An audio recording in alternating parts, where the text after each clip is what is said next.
and any effort to adopt a worldwide digital currency will never occur in the free state of Florida. And finally, I'm calling on like-minded states like Florida to adopt similar legislation into their uniform commercial codes and to reject any changes to their uniform commercial code that would formally recognize a central bank digital currency. And I've already spoken with Lieutenant Governor of Texas, who's the head of the Senate in Texas. I do believe Texas is going to do something similar to what Florida does. And if we can get a groundswell of states to say no, we are not going to turn over this power to you. I mean, look, ultimately, cash is king. I mean, if you can hold it in your hand, you have power over that. The minute it's all digitized, somebody else is going to have control over that. And it's just a question of, are they going to let you live your life? Or are they going to decide to do things to circumvent what you want to do? And think about what we've already seen in Canada. You remember when the truckers were protesting the vax mandates, you know, they had banks. Some of the government froze some of their banks. You had charities that were trying to help these guys, and that was frozen. So we've already seen government really overstep its bounds as it is in the banking situation and financial sector that we have now. Can you imagine if we went to something like a central bank digital currency? So I'm glad that we're at the tip of the... Giving all praises, honors, and glories unto Yahweh Bahashim, Yahushai, Bahashim, Kakwadash. Double honors to the apostles and elders of Great Millstone that told me this truth that rule well. Shalom to the elect, scattered through the four corners of the earth. This is Kwadash Paya, and as you seen the video that was recently published, you know, the governor of Florida speaking against this digital currency that's in a process right now to be established as a one world currency. And, you know, this is why we're seeing disruptions of, you know, different banks, speaking of recessions, shutting down, destroying people's assets. They can't get money out there, ATMs and banks, right? Because the bigger banks is shutting down, which affects the smaller ones. You know, and then you got bail-ins and bailout, whatever, man. But all it's doing is destroying the middle class for the rich to get richer and poorer. No in between, which is the fulfillment of the prophecy of Revelation 13:16. You see, and it's a global thing, right? As you can see here in this headline I'm going to read, with the top Asian economy urges citizens to abandon Western payment system. Visa and MasterCard could become a problem. President Joko Widodo has warned, right? And you see this fiat currency is backed by debt. You know, it's not backed by anything. You know, you had the petrodollar, which was backed by oil, right? Which, you know, India and these other countries is now not allies with Babylon the Great, which is America anymore. So, on top of the debt that Babylon the Great is in, all right, but as you can see, you know, a house divided against itself shall not stand, and you're seeing whether these governments are paid off to speak of these things or not. Regardless of the matter, you know, other countries around the world, you know, major powerful countries are not, you know, in cahoots with America, Babylon the Great. We've seen World War III erupt quicker, more so than ever, you know? And, you know, that's how I spoke of these things, right? Then you have over here in Zero Hedge, it's a tweet. JP Morgan expects that Fed statements to drop the phrase ongoing increase will be appropriate and substitute with similar but less forward-looking language. And this is why, you know, governments get away with a lot. You know, as someone had tweeted here, the big banks have always been writing the statements for Fed. How do you think they can get away with all those gambling losses? So they're just going to call it, you know, ongoing increases. gradualism. The bubble's getting bigger until it finally pops, right? And then you have people that speak of truth, you know, whistleblowers, prophecies, prophets speaking of about the, you know, these things going on, corruption and gems, but see how their assets were being frozen, you know, as the governor of Florida had made mention. So without further ado, let's get a scripture in St. Luke chapter 11, verse 17. But he, knowing their thoughts, said unto them, every kingdom divided against itself is brought to desolation, and a house divided against itself.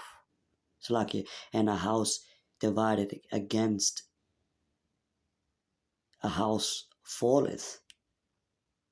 And we seeing this place falling. You know? Salakia. But he, knowing their thoughts, let's go to verse 18. Salakia. It says, if Satan also be divided against himself, how shall his kingdom stand? Because ye say that I cast out devils through Beelzebub. So the point was over here at 17, right? A kingdom divided against itself is brought to desolation. And they're going to try to do miracles and do away with their technology, which is the image of this beast system. But it's not going to be established. Matter of fact, this is the book of Acts. Come on, man. Acts. Salakia.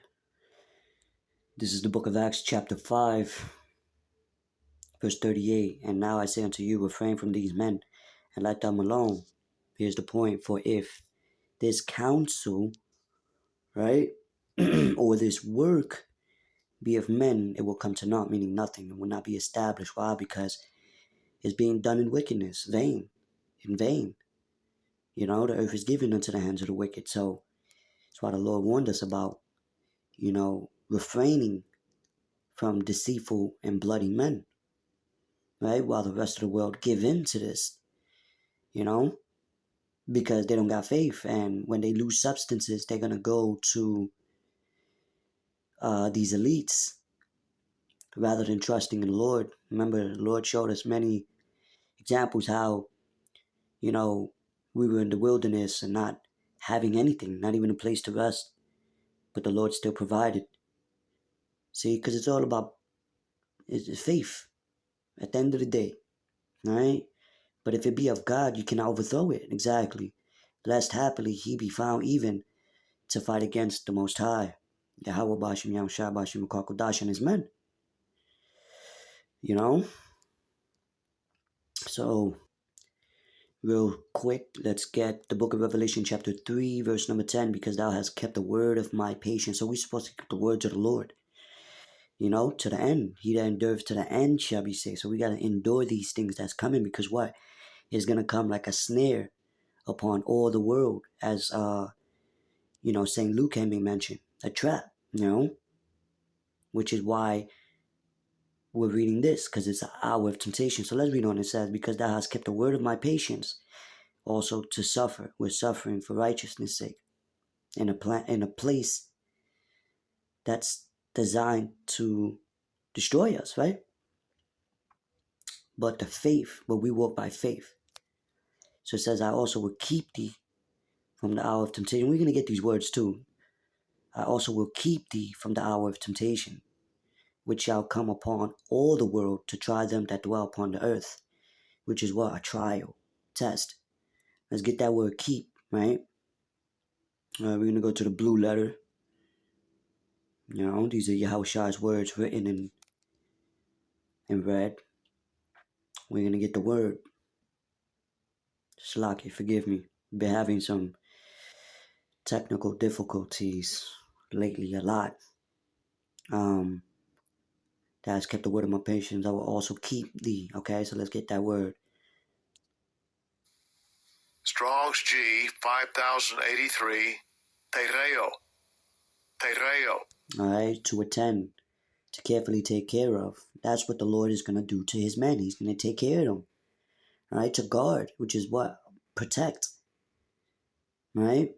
To keep one in the state in which he is, to observe, to preserve, to under. Okay, so there you go. So the Lord will also keep us, protect us from the hour of temptation that's going to come upon the globe, you know? And the majority, you know, a lot of people are gonna take it, but Revelation 14:9 speaks of the repercussions to those that do submit to, you know, that idol, all right? Because that's what it is, you know?